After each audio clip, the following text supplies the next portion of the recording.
Here as well, who you're going to hear from in a minute, but do you want to introduce yourself, Ross? Yeah, thank you. I'm Lawrence James, so I look after all of the product alliance and solutions marketing for Northern EMEA for Netapp. So very focused on the launch, which you'll hear about from John in a second. And also flash technologies as well, which I'll cover off after Tom's finished. Great. So, and you can see that's two of the names that you've got over the next hour and a half or so. And then we have Julie Parrish, who's our Chief Marketing Officer and our big boss. So be nice. But you've got her coming in to really explain to you a little bit more about the books that you've got on your table. So I'm not going to talk anything about that. But really, she's here to give you an exposure really to the absolute senior level of Netapp and give you an opportunity to ask questions there. We're also going to bring in Sven. So you saw Sven on stage this morning. He was the guy that was in the tie and the waistcoats, so they're probably the best dressed of us all on stage this morning.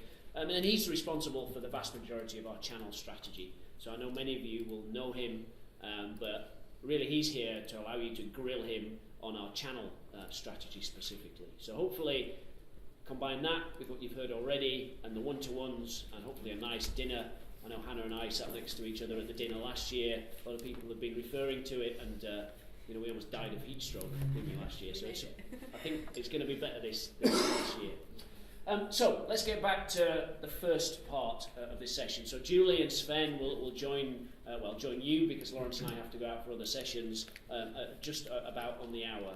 So we're going to start really with the product news, and that's what I'm going to cover. Hopefully, very briefly.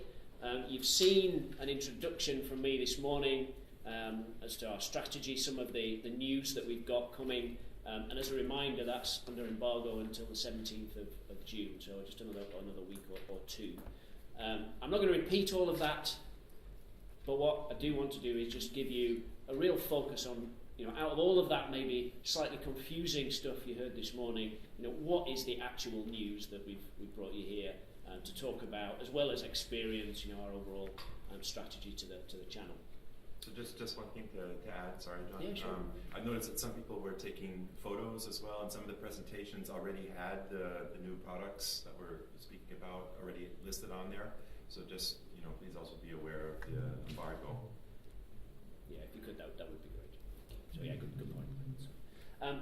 So then what we asked Lawrence to do is, so after I've been through that and answered as many questions as I can for you, or we have, because Lawrence is leading that launch also for us, Lawrence is our flash specialist, and we thought, that's maybe an area that you would want to dig a little deeper into. So I'm not talking about, real depth of technology, although rest assured, Lawrence can dig into that to a level that will keep you awake for a long time.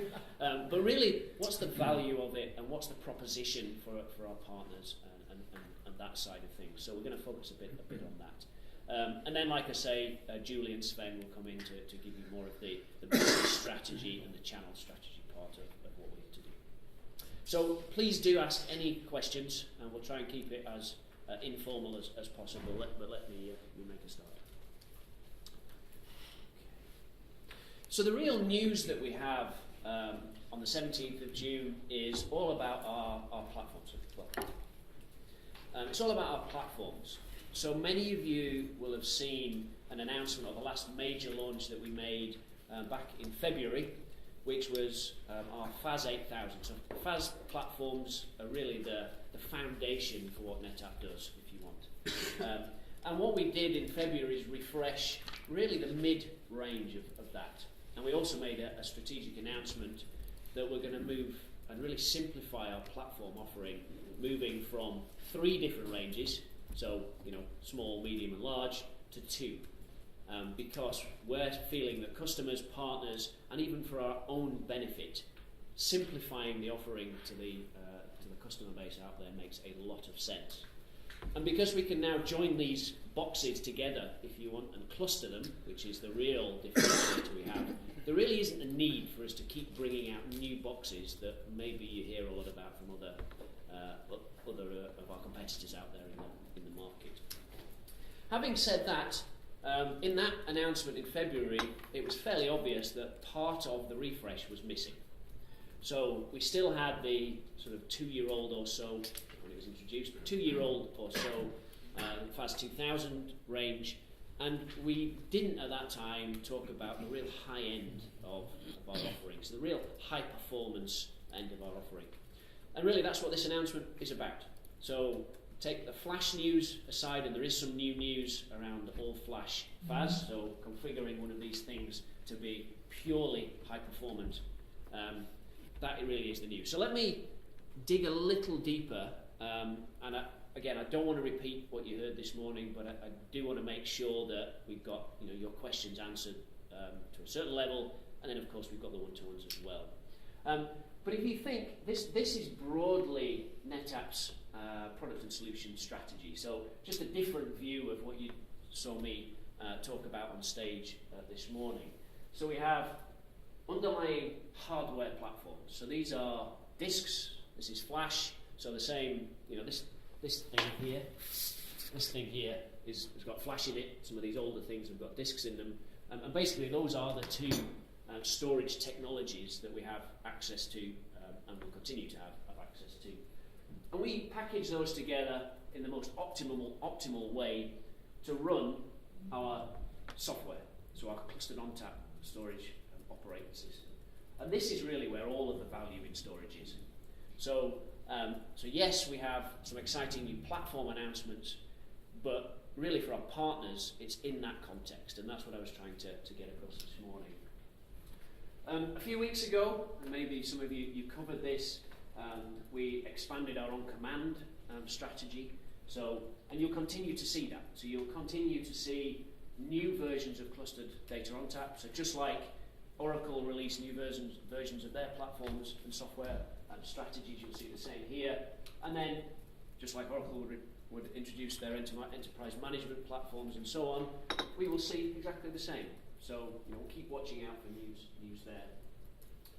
And then as Maria on stage this morning talked about, really Netapp being the only independent storage company left in the industry of any scale, we are free to partner with all of the solution providers that our partners would want us to and our customers would want us to. So if you want, that's the context of Netapp's business, Netapp's strategy that I tried to capture a little bit on stage this morning. What is the orchestration? What is the orchestration strategy? So we have something in here called the workflow automation tool, which allows us to essentially orchestrate all of the storage operations underneath. And then what we do is we connect that into orchestration vendors up here. So be that VMware's vCloud suite, Microsoft System Center, CA, BMC, all of those different tools. So I can maybe talk a bit more offline if you're interested. Yeah, absolutely. But I think that's a good question, because really, the higher up you get this stack, the more business value there is and the more partner value there is delivering that solution to the end customer, which is why I wanted to sort of start with that context. So let's get to the news. And again, I would never give this presentation like this if you hadn't seen what you've seen this morning. So hopefully I'm just getting to the point for you. So the news really is, these were the platforms that we refreshed in February. So brand new, latest chipsets, latest capacity. What we've introduced now is 3 platforms for the mid-sized business, essentially. So we have the 2520, which is a 2U high box, very, very powerful box, but still very small form factor. We have the 2552 and the 2554, which are the next level up. So really important. I think you heard Sven say this morning, in an average financial year, we ship something like 20,000 of those systems. So having the most competitive entry-level system is really, really crucial to both Netapp and our partner community. So that's the first thing. What you'll also see here are some numbers and some details, so you've got much more on your memory sticks about that. But the important thing, as I said this morning, is that every single one of these platforms has flash integrated into it.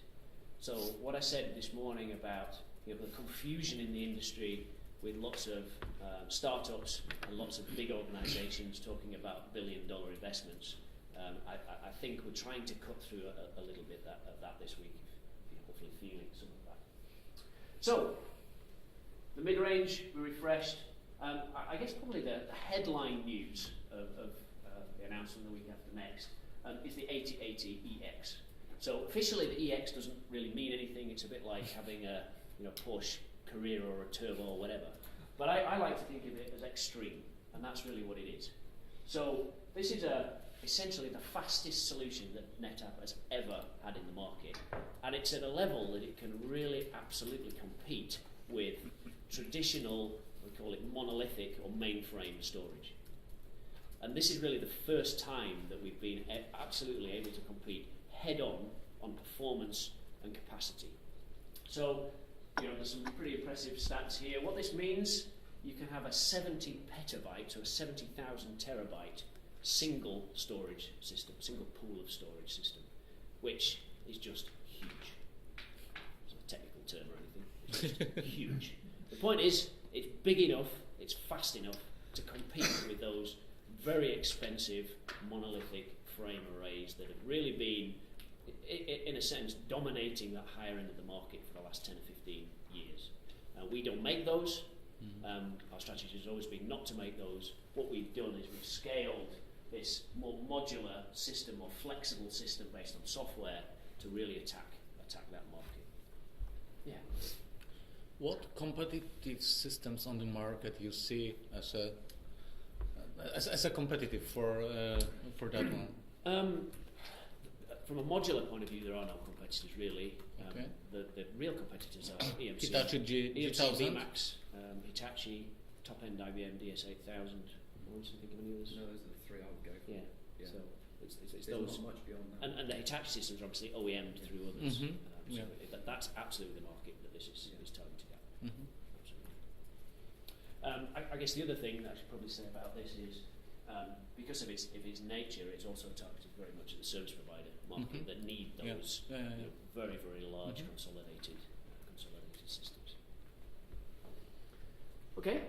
So in the deck, I've just picked out a few of the slides that you have access to in your media deck.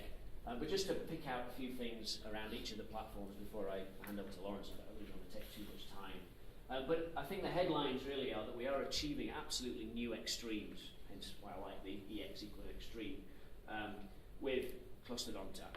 So it's taking this software, combining it with the fastest hardware to give the maximum performance that you can get out there. It's optimized for both flash and scale out. So scale out is basically taking multiple storage nodes and pooling them together into one big pool of storage. And that's what the clustered bit of clustered on tap means. And that's something that we've been working on for many, many years.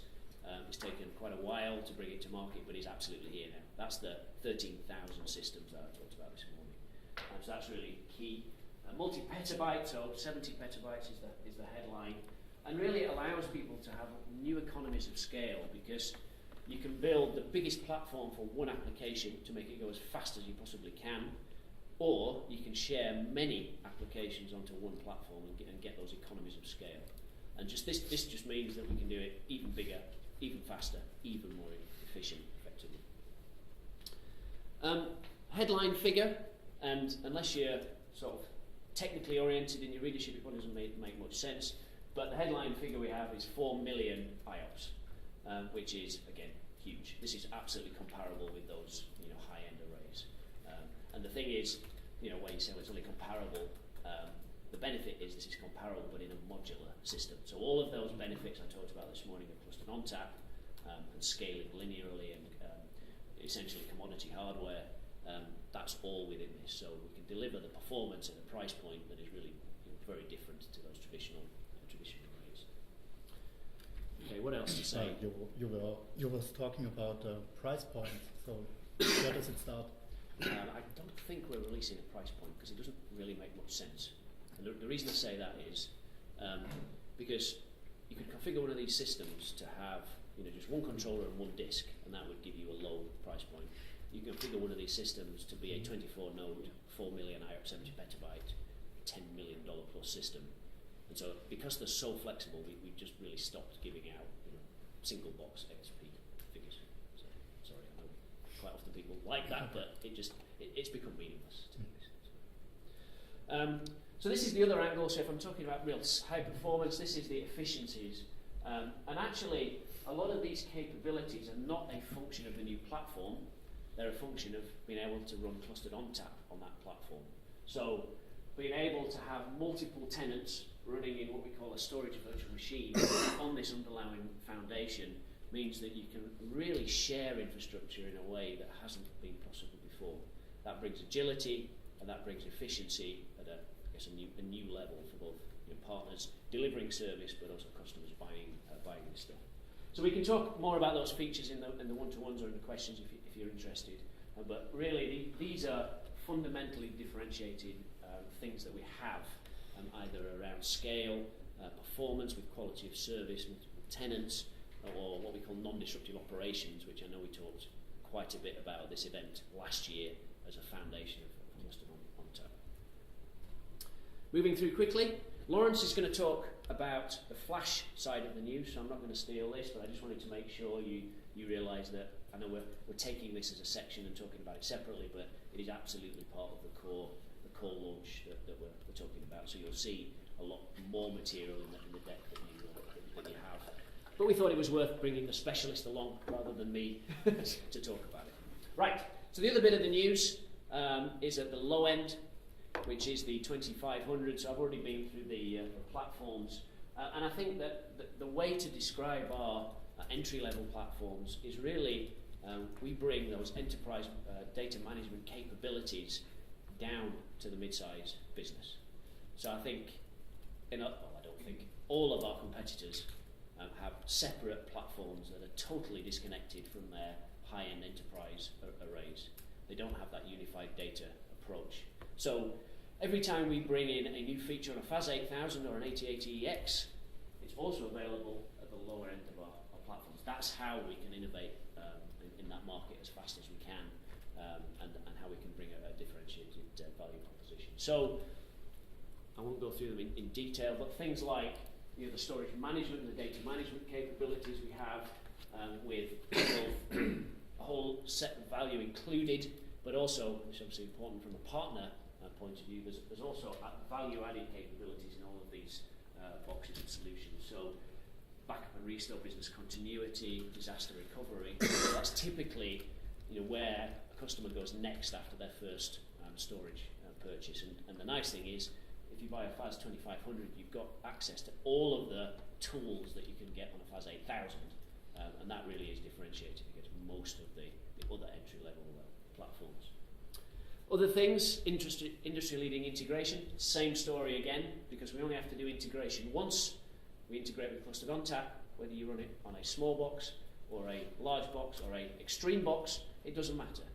So what you heard on stage this morning, we can bring all of this integration, all of the thousands of engineers we have integrating with the logos you can see on here. That scales just as much at the high end as it does at the lower end.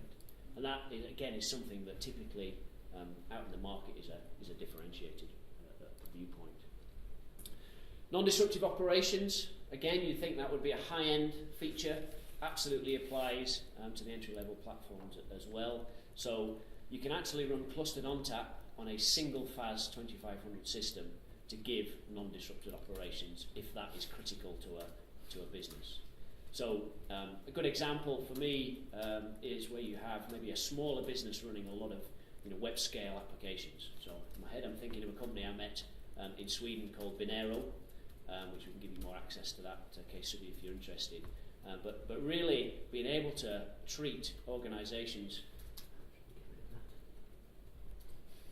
depending on their requirements, not on the size of the box that they need, I think is something that really differentiates us. And finally, connection to the cloud. So this is something that we'll be sharing more later this year and early next year. We've already shared our strategy. You've seen hints at some things in the general sessions this morning. I gave everybody a few names at the end of my presentation of areas we're investing in. But we're not releasing much more detail about that just yet. That'll be later this year. But what we have already is this ability to connect into both cloud service providers as well as the hyperscale providers. providers. So, cut a long story short, most of our competitors are trying to compete with the partner community and compete with the hyperscale providers. That is the exact opposite of Netapp strategy. So our strategy is not to be a service provider, and so we're really trying to enable all of the partners you've got here and the extended service provider community we have. We're also partnering with Amazon, we're partnering with Microsoft Azure, we're partnering with Google, not trying to compete with them.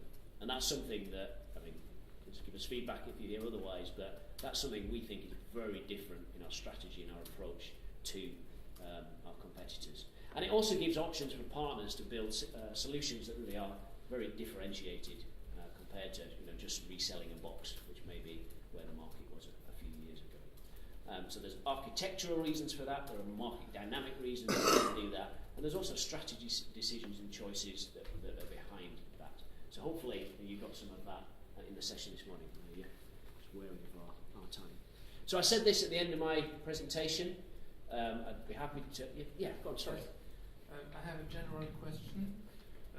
It's an observation which resulted in what I heard from different distributors and partners from yesterday onward. Right. They say, well, Netapp is a fine company, that's why we're here. They make effort and they are successful on the value-added market. Yep. But maybe they are too successful because, in their opinion, the real value, middle and long term, is in the volume. For instance, EMC and others, they scatter and overwhelm the market with great volume products. And they say, well, Netapp is well known for the innovation that you just mentioned, but for the volume, the final customer is not convinced. Is it an inconvenience? Is it a strategy? What do you make of those observations? Do you share them? A lot of questions there. Well, it's a general impression. A general impression. So I would say, so the first thing is we are focused on enterprise service provider and mid-size business. So mid-size business, there's no real one standard definition, but we're not going after the true low-end volume that maybe others have talked about. So even the low end or the lowest of the 2500 range is still a very powerful platform. So I would say that's probably the first thing. I guess maybe the second part of the question is, could we do a better job of marketing and brand awareness? And I think that's a very good question to ask Julie when she comes in. She's responsible overall for that in the company, and I think we do hear that back in the partner survey, that we're not shouting loud enough, we're not being confident enough in our strategy. Yes, because but it's a sample. It's not scientific analysis. But the distributor, they told me, well, when I talk of Netapp to the customer, yes, but are you sure? Because we don't know them. You have to still prove the value. Which is amazing, considering that almost by any metric we're the number 2 or number 1 player in all markets around the world. So the larger system integrated vendors are typically a third of the size they were when I joined the business nearly 10 years ago. So there really is a brand recognition, I think, problem. Yes, and as you said this morning, you're trying to catch up with EMC. The latest figures are in your favor. Yeah. Even if the storage market is shrinking, it's complicated. But it takes time. Yeah, it does. I mean, the thing that gives me a lot of confidence, though, is the biggest market in Europe is Germany. And in Germany, we're 50% bigger than EMC. So it is absolutely possible in probably the hardest market to penetrate in Europe. So I agree, and I think there's a lot more we could do. But I really would, those questions on our brand awareness, demand generation, I would probably defer, just in the interest of time, to Julie, because she absolutely has a lot of strategies to help with that. Can you give some price information on this low-end system? No, I don't think so. Marvin? We need to get them from the distributor if we really had to, because they also change from market to market and depending on the margins. Yeah, we've sort of a little bit like to the earlier comment. We're not sharing an awful lot of price information, because if we share you the list price and then what's the street price, and it gets all very confused. So as we've seen a few examples recently. So I'll just finish with this. Netapp and the FAS platforms. This is where the news is today. Flash leadership and E-Series is the news that Lawrence is going to cover in a second. And I think just, if you can, stay tuned a little bit. We're exposing more of our cloud strategy. I'm very much happy to talk more in the one-to-ones around that. Maybe talk to Sven about what that means from a channel point of view. But I think with that, I'll hand over to Lawrence. Thanks, John. Yeah, and the same applies actually. I've got a short time this afternoon, so if you want to grab me later on to go through anything in further depth, please do so. So